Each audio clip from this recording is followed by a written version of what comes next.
Je vous parle d'un temps que les moins de 20 ans ne peuvent pas connaître. Le cinéma en ce temps-là, c'était vachement sympa, j'y allais sans cesse. J'y allais le matin, j'y allais le soir, j'y allais vraiment beaucoup. Plein de films m'ont plu, c'était sympa, Lulu. C'est pas mal, non? Très bien.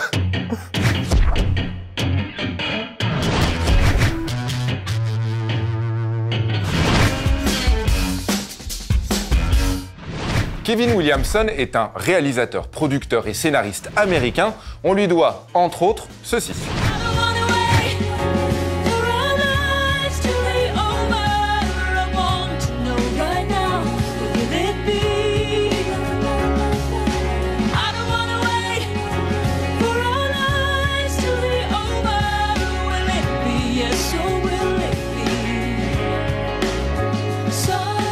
Mais aussi les scénarios de la saga Scream et de Souviens-toi l'été dernier. En gros, dans les années 90, Kevin, c'était le roi du slasher qui tue. Ce qui est un pléonasme. Exactement. Le moindre de ces scénarios se vendait un prix d'or auprès du studio. En fait, même quand il ne les écrivait pas, il suffisait qu'on pose son nom sur un truc, genre sur un mug, et hop, ça partait pour très très cher. En 1990, deux scénaristes, David Wechter et Bruce Kimmel, écrivent l'histoire d'un bahut américain dont les professeurs sont petit à petit transformés en extraterrestres. Et tout le monde s'en fout. Mais après le succès de Scream, Miramax demande à Kevin Williamson d'y apposer sa patte. Et le résultat... No more pencils, no more books, no more teachers' dirty looks. The students at Harrington High have always suspected their teachers were from another planet. Is this gonna be on the test? This is the test. This time, they're right.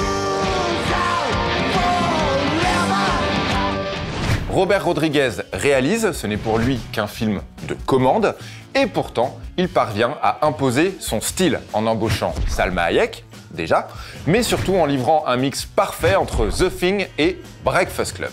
Et puis, mince quoi. On voulait tous être cool comme Josh Hartnett en 1998. Grave.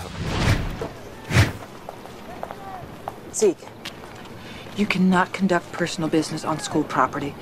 Well, Miss Burke, we have a problem because I'm sitting on my car and that's my property. D'ailleurs, c'était le tout premier film de Josh Hartnett, le premier pour lequel il a été engagé, et il tournait pour le même studio, en même temps, Halloween, 20 ans après, qui est sorti avant. Ouais. Et tu te souviens de celui-là ou pas? Now, Come on! the face of good and the face of evil will meet one last time.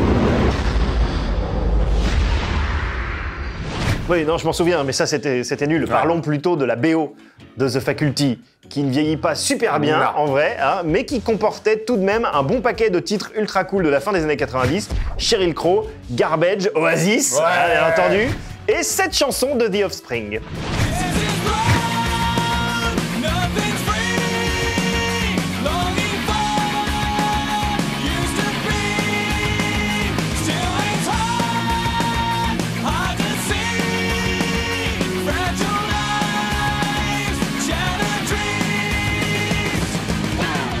J'aime beaucoup trop les années 90 et Josh Hartnett. J'aime beaucoup Josh Hartnett. The Faculty aura 20 ans en décembre, ce qui nous fait un petit coup de vieux. Hein, tu l'as revu récemment? Écoute, oui, figure-toi que je l'ai revu récemment et ça vieillit plutôt bien, comme nous, en tout cas comme moi. T'as quand même réussi à caler Oasis dans un sujet sur The Faculty. J'arriverai toujours à caler Oasis dans n'importe quel sujet.